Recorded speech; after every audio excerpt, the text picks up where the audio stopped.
Welcome to Spiritual Insights with David Johnson. This series presents a unique channel perspective on modern spirituality and self-actualization. In this episode, we channel Iron Will, a Native American shaman who lived over 100 years ago. We asked him to comment on their desire to live in alignment with nature compared with the Western tendency to worship a more distant god. That is a fine way to put it. For someone who is not a Native American, we would say that is quite a perfect way to do it. It is in sync, perhaps, with your other lives as a Native American man or woman. We don't need to go to details about that, but you are familiar with us, perhaps more familiar with us in this lifetime because of the last. But yes, that is a fine way to put it. It is less intellectual. That is, you in the West, you prefer to consider ideas and get to very detailed information. Sometimes we would suggest a little bit too detailed, a little bit silly. How many angels can dance on the head of the pin? Silly. Sometimes Westerners will take a great idea and turn its granulization, if you were, into such a little microcosm that it becomes a sort of fetish. And that can become quite detached from the purpose. We do not suggest that this is the majority of the work that spiritual people are doing on that side, but ours would be in some ways closer to other religions from Asia. That is, it is more about a practice. It is more about an awareness. It is more that we can stand in a field and feel the energy of that field, and also to some degree see the future of that field, and to some degree sense what must be done, and to some degree just be in that place. So Dave had a recent experience where he went to a place in Australia where he could see the Aboriginal people doing their shamanic work. He was doing shamanic work there, and he was able to see them. He was able to perceive them in that place just by being there. He worked with an excellent shaman who put him in such a place that said, no, songs are not memorized. They come from you. They come from the earth. Just bring the sound forward, whether it's screaming or yelling or humming. It is from the earth. This was a great service. In return, he let that person know, hey, you have to pay some respect for the original shamans on this land so that your energy is working together with them. That is a bit more of a, you might call it Eastern experience, which is something that you are familiar with. It is similar to the Tao. It is similar to other stretches of the Asian religions, if you will. So we might think of this in the way of, in those places, there were cultures that had evolved in a particular trajectory. They were more city-like, more social, because of the groups of people were in greater numbers and closer to one another. We did not evolve in our consciousness in the same way. It would be as if there was one person instead of 100. So there were fewer of us, so we were much more in relationship to the natural environment around us.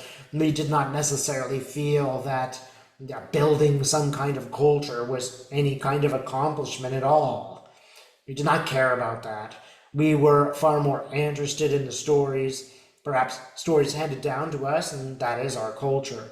But it was just that. It wasn't a building or a set of rules per se, although we did create them and they were applicable and we used them. They weren't so strict, so strident. That is, if we did inherit a set of rules, we would sit with the person who had perhaps broken the rules and discuss it in detail and think things over, and then go to spirit and ask what should be done, and then go to nature and come together in a more, what you might call, Taoist sense to understand what should be done at the moment. It wasn't like the rules are written so much. The rules are sensed, and we don't mean to say rules in the same way that you have rules. More the, let's say, awarenesses of how the universe works. There is a story, and we cannot recall where Dave read this. It was in a story about the Native American people, one set of people, and one of their leaders came to the point where he decided to be vegetarian. They were on the Great Plains, and of course, everybody laughed. How ridiculous! How could you possibly even survive? But this leader led them and said, look, I can hear the cries of the animals as we kill them. I can feel their deaths. It is breaking my heart. I can hear the buffalo scream. And so he convinced many members of the tribe to stop eating the buffalo and to eat something else. And in that sense, they fused with nature. They actually became with the nature. The tribe evolved in such a way that they went from a 3D existence to a 4D existence. They might have been what you call invisible if anybody had seen them, but they were really on such a plane that no one would have even noticed that they were there unless they wanted to be there. They ascended to heaven in the Western terms while still being alive. This is a sort of different way of understanding the spiritual nature of the self in its relationship to the nature. We were related to each other, of course, but we were closely related to nature. We could look at the river and get a story from the river, perhaps not unlike the Aboriginal people. Again, we want to note our closeness to nature, our interactions with nature, our, let us say, dependence on nature was so great that we learned the things that we needed to know from the natural environment. This natural environment was to some degree suppressed in the Western canon. They did not want the natural experiences, perhaps sex drive or any other kind of drive, to guide them at all. They did not want nature there. Their objective was to control nature, to put it in such a place that they could manage it, especially in a hierarchical fashion, and that gave them power. It was not the expression of nature that they desired, but the controlling of nature that they desired, and that is what they got.